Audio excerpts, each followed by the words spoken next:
political action when they joined campaigns against domestic violence.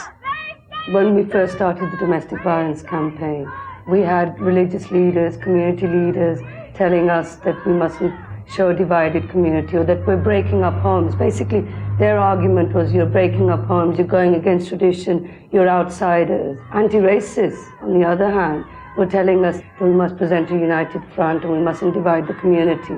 So we had both sides against us. And, ironically, the left and the right were sort of united in their criticism of us. And we feel that that actually shows that it's women who have to take up the issue, that the left is not going to do it for us, and that the left are actually trying to silence us on issues of domestic violence, on issues about religion. Women Against Fundamentalism want to challenge the idea that all Muslims in Britain are united in trying to kill Salman Rushdie. They too are accused of fueling racism. Religious leaders won't have their way! Stay back! Can't you say religious leaders won't have their way? But those who see the anti-Rushdie mobilization as an assertion of Muslim identity usually fail to see its international dimension and its part in a modern political movement.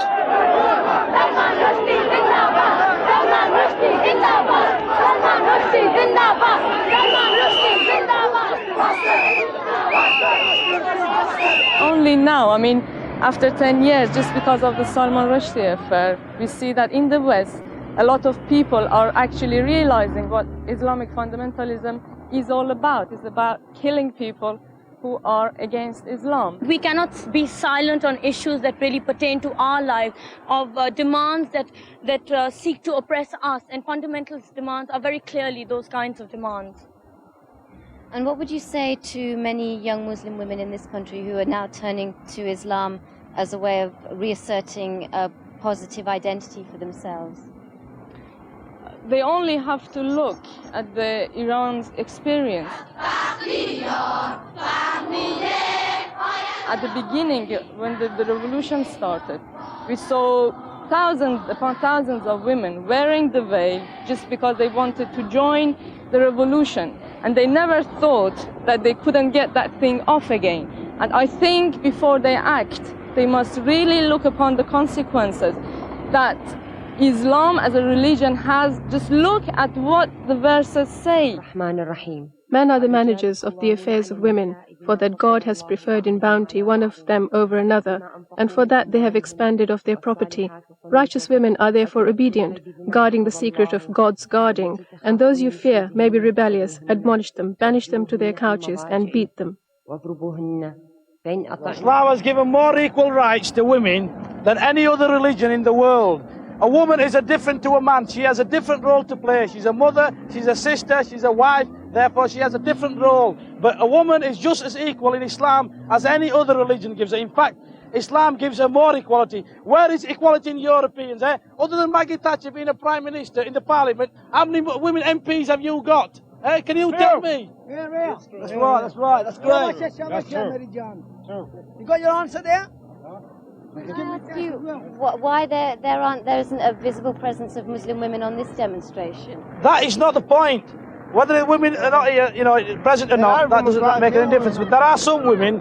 We don't object to women being here, but it's majority of men on the march, because it's a long march and it's difficult for women. And at the same time, having said that, a woman's got a different role, I said in the first place, and the woman will be obviously looking after kids. We can't bring kids on this march, so the woman will probably be home looking after kids and making sure we get a bit of food when we go back home. Our generation of Muslims are very, very committed, but their parents are traditional Pakistanis and Indians, and they can't understand what has happened. Actually, it's something in the Middle East as well, that mothers who fought to take the veil off now find that their daughters are putting the hijab on, and they just can't understand this. I say, we fought to get rid of the veil and to drive buses and everything, and now you're putting this hijab. What's this? You're going backwards. And the daughters are having to try and explain that, no, we're not going backwards, we found our identity. Kids have always rebelled against their parents, and the young girls now are using Islam as a weapon to rebel. The dangers are that, is it rebellion? What is the end result of doing parda? You are actually going back into more traditional roles. And with that follows how those young girls have to behave in that family, what they have to accept. And equally, I mean, there is a fear about sexuality and about when the parents, some parents might be very happy that their girls have turned to Islam because they don't have to use methods that other parents have used to control young girls' sexuality. The girls are doing it themselves. And what they don't realize is what that means for them. And I think that this idea of proud to be Muslim wasn't necessarily coming from the women themselves, but it was coming from the sort of national trends or even international trends, often dominated by men.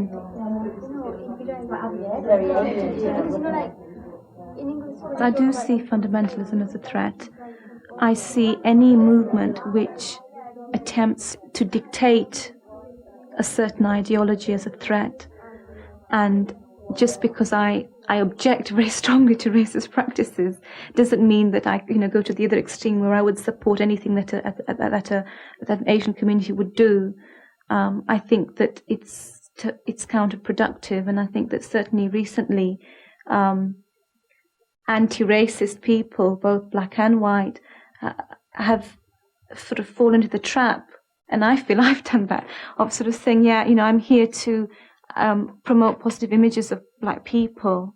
And then I realised that what I may have done inadvertently is contribute to some fundamentalist uprising, which is not at all what I planned to do, what I intended to do. Ironically, women on the picket also faced fascists, who turned on them rather than on the main Muslim demonstration.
But it's not just youthful aggression that women in refuges face.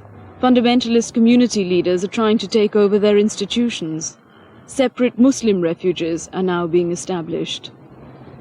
They will argue that women are het up, heated up, and they need to calm down, so that the refuge is only there as a cooling off period, so that they cool down, they calm down. It's not that the man has been violent or it's a man's fault at all. I mean, they want an environment where women are rehabilitated into the community. It's nothing to do with catering for the needs of Asian women who've been through violence at all. It's purely to control these dissident women and rehabilitate them back into the community. Now, Rina, you went to one of the refuges. What was your experience? In that period, they were forcing the Muslim religion very strongly on top of me, saying that I should pray, I should read the Quran, and I should try and be a Muslim to a deep extent. And I mean, fair enough. Are you talking about, reading the Quran or dress? The way I dress, the way I think, and sort of. I mean, at the time, I don't know how, they were very possessive because they wouldn't let me go out. That's beside the point, but... How did you feel? Did you feel... I felt in a prison. And that's not only the thing that scared me at the time, because there was actually a man there. Refuges aren't meant for men. It's where a woman can feel safe, away from men. Because if it wasn't for men, we wouldn't have to run and we wouldn't have to hide.